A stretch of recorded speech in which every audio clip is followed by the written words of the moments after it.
Hi hello வணக்கம் மக்களே, எல்லோரும் எப்படி இருக்கீங்க?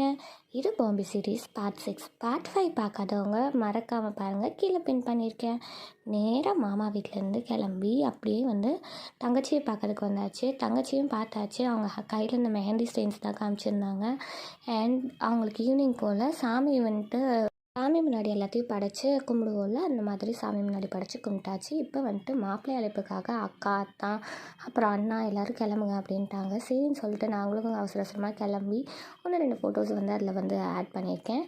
அண்ட் நாங்கள் 2 பேரும் வண்டியில் போகும்போதும் நான் அவங்கள சும்மா விடலங்க, சும்மா நோண்டிக்கிட்டே வம்பு பண்ணிக்கிட்டு வந்துட்டு இருந்தேன். ஏன்னா 2 ஹார்ஸ் ஜேர்னி இருக்கும். ஏன்னா வர்சாய் போகணும், வாஷிலேருந்து வர்சாய் போயிருந்தோம். அதுக்கப்புறமா அங்கே மாப்பிள்ளை வீடு எல்லாத்தையும் பார்த்துட்டு அங்கேயே உட்காந்து நைட் டின்னர் அங்கே தான் அரேஞ்ச் பண்ணியிருந்தாங்க. அண்ட் நாங்களும் அங்கே சாப்பிட்டு முடிச்சுட்டு ஒவ்வொரு ரிச்சுவல்ஸை ஸ்டார்ட் பண்ணிட்டாங்க.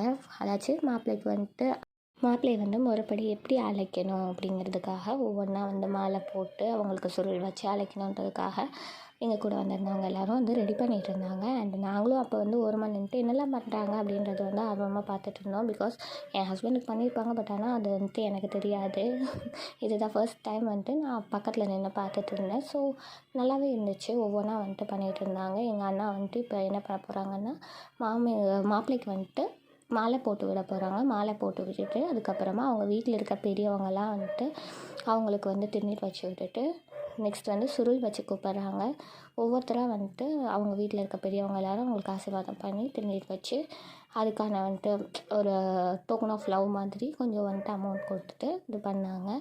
அண்ட் இப்படி தான் சூப்பராக போயிட்டு இருந்தது. நெக்ஸ்ட்டு என்ன பண்ணாங்கன்னா, எங்கள் அண்ணா மாப்பிள்ளையை பொறுமையாக வெளியே வாங்க அப்படின்னு சொல்லிட்டு வீட்டிலேருந்து அழைச்சி வெளியே கூப்பிட்டு போய் நேராக என்ன பண்ணோம் அப்படின்னா, மண்டபத்தில் போய் மாப்பிள்ளையை தங்க வைக்கிறதுக்காக ரெடி பண்ணிகிட்டு இருந்துச்சு.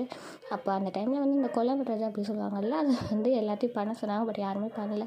ஸோ நான் பண்ண உடனே என் ஹஸ்பண்ட் இரு அதே நான் எடுக்கிறேன் அப்படின்னு சொல்லிட்டு அதை எடுத்துகிட்டு இருந்தாங்க. ஸோ அப்படி எடுத்துகிட்டு இருந்தது தான் நெக்ஸ்ட்டு எந்த காரில் போகிறது என்ன ஏதுன்ற டிஸ்கஷன் நடந்துகிட்டு இருந்துச்சு. நாங்களும் காரில் ஏறிட்டு பொறுமையாக போயிடலாம் அப்படின்றதுல போயிட்டோம்.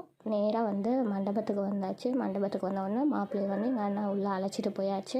மாப்பிள்ளைக்கு என்னெல்லாம் வேணும் அப்படிங்கிறதுக்கு ஃபுல்லாக அரேஞ்ச் பண்ணியாச்சு. அத்தானையும் சரி பண்ணியாச்சு. ஸோ இப்படி தான் இருந்துச்சு மண்டபத்தோட டெக்கரேஷன் எல்லாம். நாங்கள் டோட்டலாக அத்தானுக்கு எல்லாத்தையும் அரேஞ்ச் பண்ணிவிட்டு கிளம்பிட்டோம். ஸோ நெக்ஸ்ட் வீடியோவில் பார்க்கலாம். பாய் பாய்.